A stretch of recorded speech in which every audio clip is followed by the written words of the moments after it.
Right, it's 24 degrees outside, so it is a pretty warm summer. I have a window, open a little bit. And we have the Sony S3 and the ZV-E1 right there. And as you can see, it's on 25 minutes so far, so that's not too bad. And I'm filming a clock just, just to show you that it is actually filming. First of all, it is S4K 25 frames per second, 422 10-bit that I'm using for these tests, which you will find at the very end of this video. Now go down into your briefcase and then scroll over and go all the way down to power setting option, auto power temp off, set it to high. It's going to freak you out and say the camera may blow up. Just press OK. I have this on all my cameras and it works fine. For slow motion, it is 422 10-bit as well in my tests. How nice is that? It's from Deity. Today we're talking about the Sony ZV-E1 and the overheating issue. The overheating problem on the Sony ZV-E1. The apparent overheating issue. I'm gonna spoil it for you. I filmed it in 4K S for 1 hour and 23 minutes. It is 24 degrees in Poland. It is summer. It is warm. I'm inside. No air cooling. 1 hour, 23 minutes, and then it turned off. I don't ever film for that long. Ever. So then the question is, okay, so it films for a long time, so maybe I could use it for corporate films or for weddings or for a Vogue fashion shoot. Well, no. It has one memory card. That's the downside of this camera. You can't fully rely on it like you can on the Sony a7S III. Because there, if one of your cards dies, the other one is still okay. And if two cards die, you should really not be in this business, right? So this has one card. So if you're filming a wedding, you can't trust this camera. If you're filming a corporate, meeting or something that happens once, don't trust this camera. If you're on a photo shoot for Vogue, filming backstage on Lanzarote or Hawaii, don't take this camera.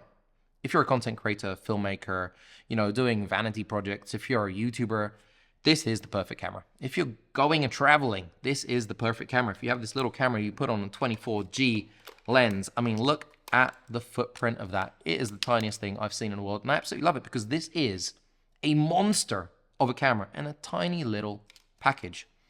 1 hour and 23 minutes on 4K S, 25 frames per second. The update that comes in June for 120 frames per second, which I really hope Sony is not going to make us pay for, because that will be a little bit like, it's going to have some ugly stigma, attached to it.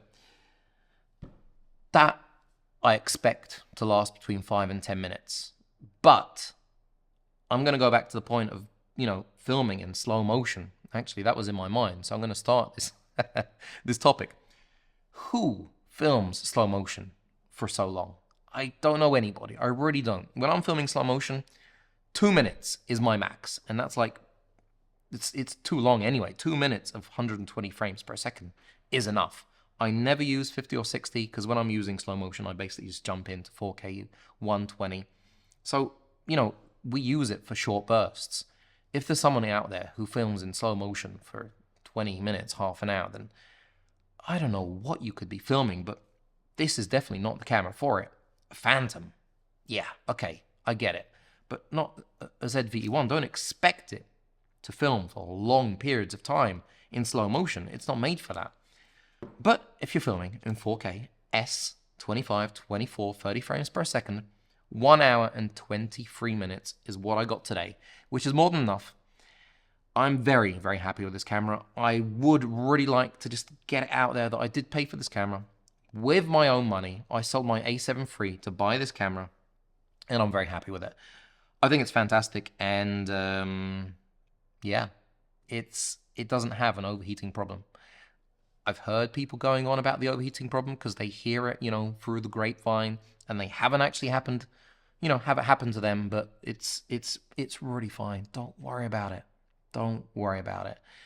And if you worry about it, there's something wrong with my mouth today. If you are worried about it, go and get a big camera. Yeah. Don't get this and moan that it effed up on you whilst you were filming a wedding, because it's not made for that.